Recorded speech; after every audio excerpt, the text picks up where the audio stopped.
Olá pessoa, como está você? Neste vídeo nós vamos conversar sobre um dos momentos mais delicados, desafiadores e transformadores que uma família pode passar: a reorganização da vida e da rotina dos filhos após uma separação. Eu sou Sara Joque e te ajudo a entender o seu direito sem complicações. Compartilho minhas leituras e converso sobre o comportamento humano. Então já te peço que se inscreva no meu canal e deixe o seu gostei aqui. Isso me incentivará a trazer conteúdos para você cada vez mais. E se ao fim desse vídeo você não gostar, é só tirar o gostei. Com base na minha vida profissional, eu sei bem que quando o ciclo se encerra e existem crianças envolvidas, uma tempestade de dúvidas costuma ocupar a nossa mente. Pensamos em como gerenciar as decisões da escola, como organizar os finais de semana e se é possível adaptar essas regras no futuro. Se você busca entendimento para atravessar essa fase com mais serenidade, longe da frieza e da complicação dos termos jurídicos tradicionais, você está no lugar certo. Neste vídeo, nós vamos desmistificar ponto a ponto os 10 principais tópicos sobre guarda compartilhada e direito de convivência no Brasil. Prepare seu papel, sua caneta e vamos trazer luz a esse caminho. 1. A obrigatoriedade da cooperação parental. O nosso primeiro ponto trata da aplicação da guarda compartilhada na legislação brasileira. Atualmente, esse modelo é a regra e a prioridade absoluta no nosso sistema jurídico. Isso significa que o judiciário adota essa estrutura de forma padrão, mesmo que um dos pais inicialmente não concorde, ou que a relação entre os adultos esteja desgastada. A premissa central é que o fim do vínculo conjugal não extingue as responsabilidades de cuidado com os filhos. No entanto, é muito importante pontuar as exceções baseadas na proteção integral. A juíza ou o juiz só deixará de aplicar o modelo compartilhado se houver uma justificativa grave comprovada, como histórico de violência doméstica, dependência química severa, abandono ou um cenário de conflito tão extremo que coloque em risco a saúde mental ou física da criança. O foco central nunca são as mágoas dos adultos, mas o bem-estar do menor. 2. Tempo de relógio versus responsabilidade, o mito dos 50%. O segundo tópico desfaz o maior mito técnico sobre esse tema, a ideia de que a guarda compartilhada exige uma divisão matemática do tempo da criança, como metade dos dias com cada genitor. Esse é um equívoco compreensível, mas perigoso. Compartilhar a guarda diz respeito ao exercício em conjunto das grandes decisões da vida da filha ou do filho, como a escolha do colégio, intervenções médicas ou atividades extracurriculares. A divisão física dos dias, por sua vez, deve ser moldada de maneira personalizada, considerando a distância entre as casas, a idade da criança e a rotina escolar. O objetivo é garantir estabilidade e previsibilidade para a criança e não criar um sistema contábil rígido de horas que possa gerar desgaste emocional. 3. O lar de referência, onde fica a moradia base. Avançando para o nosso terceiro tópico, precisamos entender a definição da moradia base, conhecida no meio jurídico como lar de referência. Mesmo com as decisões sendo compartilhadas, a criança necessita de um porto seguro, uma residência principal que organiza a sua rotina cotidiana de forma estável. Quando os pais alcançam um diálogo equilibrado, eles mesmos podem fixar esse endereço. Na ausência de um consenso amigável, cabe à magistrada ou ao magistrado intervir para estabelecer o lar de referência. Para essa escolha, a juíza ou juiz avalia onde a criança já está habituada, a proximidade de sua rede de apoio, da escola e dos seus vínculos afetivos e logísticos cotidianos. O principal critério é sempre a preservação da estrutura emocional do menor. 4. A nova dinâmica de convivência. Nosso quarto ponto trata da estruturação prática da rotina diária das férias e das datas festivas. Vale ressaltar que o termo visita ficou no passado. Quem visita é um agente externo. Pai e mãe exercem convivência ativa e estrutural. Para que essa engrenagem familiar funcione com harmonia e previsibilidade, o segredo está no detalhamento de um plano de convivência. Esse planejamento deve prever com clareza a alternância dos finais de semana, eventuais pernoites ou jantares durante os dias da semana, a partilha equitativa do período de férias escolares, a alternância anual de datas importantes como Natal, Ano Novo, aniversários e o Dia das Mães e dos Pais, e a garantia de um contato virtual saudável por mensagens ou por chamada de vídeo. Colocar esses combinados de forma cuidadosa reduz drasticamente as chances de ruídos e conflitos na rotina. 5. Os limites jurídicos do bloqueio parental e a alienação parental.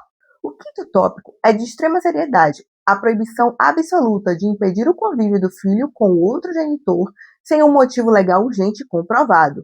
O direito de manter vínculos afetivos saudáveis pertence primordialmente à própria criança. Cortar o contato de forma unilateral por conta de desavenças pessoais dos adultos configura uma infração jurídica grave. E é aqui que entra um conceito fundamental que precisamos compreender: a alienação parental. Explicando de uma forma simples, a alienação parental acontece quando um dos genitores, ou até mesmo familiares próximos, interfere na formação psicológica da criança para fazer com que ela repudie o outro pai ou a outra mãe, ou para destruir os laços de afeto existentes. É uma espécie de campanha de desconstrução da imagem do outro. Práticas como falar mal da ex-parceira na frente do filho, omitir informações importantes de propósito ou dificultar o contato telefônico e digital são exemplos clássicos disso. Se houver uma situação de perigo real na convivência, como maus tratos, o caminho correto nunca é agir por conta própria, mas acionar o judiciário imediatamente para solicitar medidas de proteção, como o convívio supervisionado. Agir fora dessas exceções legais e praticar alienação pode trazer consequências severas, que incluem advertências judiciais, aplicação de multas, reavaliação dos regimes estipulados e até a perda do lar de referência. 6. Equidade de gênero na avaliação jurídica. No nosso sexto ponto, vamos abordar a igualdade de condições entre pai e mãe para a solicitação da guarda. Perante a legislação brasileira atual, não existe nenhuma preferência pré-estabelecida ou automática baseada estritamente no gênero de quem cuida. Ambos os genitores iniciam a avaliação jurídica com os mesmos direitos. O que o tribunal analisa são as condições fáticas e práticas de cada um, a disponibilidade de tempo real para estar presente, o vínculo afetivo construído, a estabilidade do ambiente e a aptidão para suprir as demandas psicológicas e físicas da criança. O foco é a capacidade de zelar pela segurança e bem-estar do menor. Aqui eu quero abrir um parêntese muito honesto com você. Embora a lei fale em igualdade de condições no papel, quando olhamos para a realidade do nosso país, nós sabemos que, na grande maioria das vezes, quem preenche todos esses requisitos de cuidado real é a mãe. Infelizmente, a estrutura social ainda descarrega o peso da rotina quase todo nas mulheres. Muitos pais, quando não abandonam completamente o lar, acabam exercendo uma paternidade puramente figurativa, aquela que aparece na foto de final de semana, mas que não sabe o nome do pediatra, a marca do remédio ou o horário das tarefas escolares. Reconhecer essa disparidade não é uma questão de preferência jurídica, mas de enxergar o mundo como ele é, valorizando quem verdadeiramente sustenta o afeto e a presença no dia a dia. Por isso, se houver uma disputa judicial, o papel da advogada ou do advogado e das provas é justamente demonstrar quem de fato exerce essa presença ativa na vida da criança, para além de qualquer papel ou discurso. 7. Como as regras da guarda podem mudar no futuro?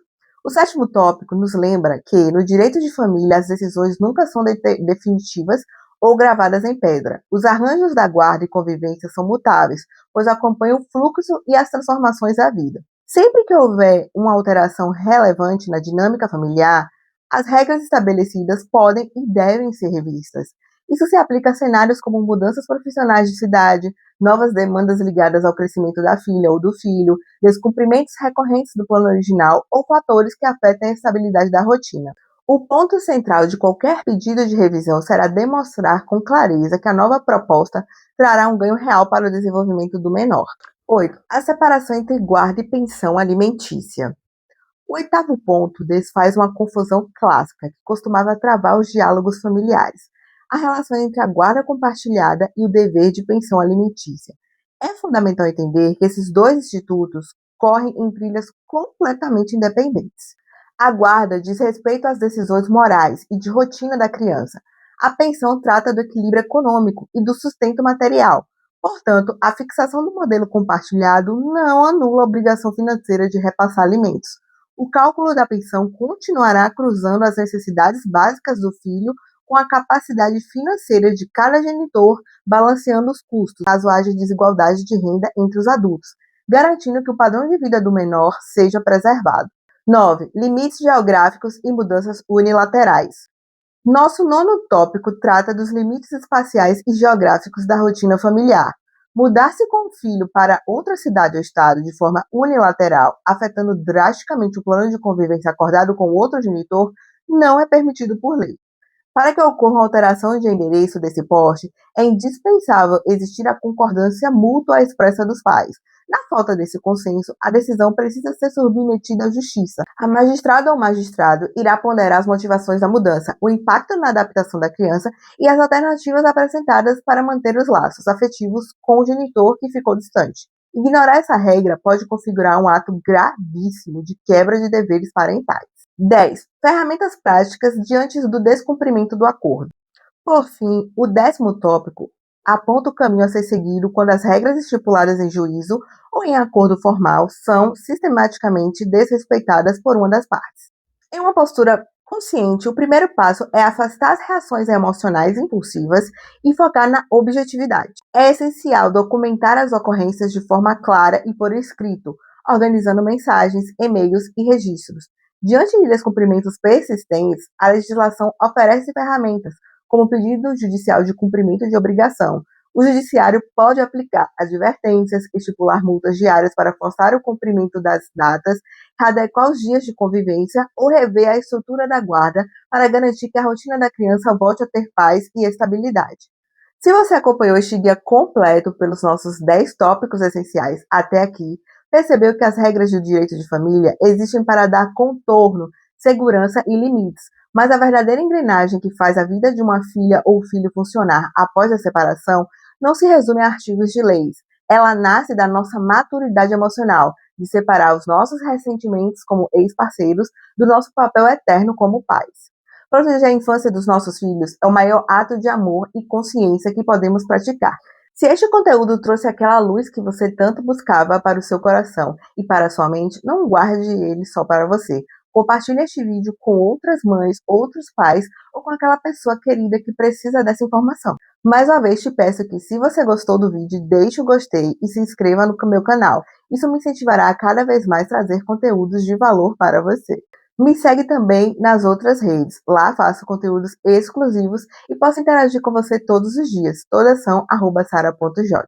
Um abraço!